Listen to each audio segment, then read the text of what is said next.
ইলিশ মাছের 30 কাটা বোয়াল মাছের দাড়ি, সাথে নেব কাতল পাঙ্গাস, যাব শ্বশুর বাড়ি, যাব শ্বশুর বাড়ি।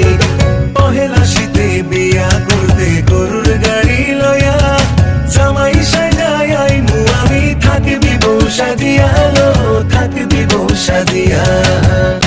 গঙ্গে আইলো নয়া পানি আষাঢ় শ্রাবণ মাসে, ভাদ্র মাসে তাও পাকিল, সখী নাই রে পাশে, সখী নাই রে পাশে। নয়া জলে চাঁদের আলোয় নাই রলি মাছ নড়ে, ভর দুপুরে তেঁতুল গাছে কোকিল নড়ে চড়ে, কোকিল নড়ে চড়ে। খুবই স্বাদ ছিল। এভাবে যার যার যদি আমার ভিডিও যার ভালো লাগবে তারা অবশ্যই বাসায় একবার এভাবে ইলিশ পোলাওটা রান্না করে ট্রাই করে দেখবেন। আশা করি নিরাশ হবেন না। আল্লাহ হাফেজ, সবাই ভালো থাকবেন।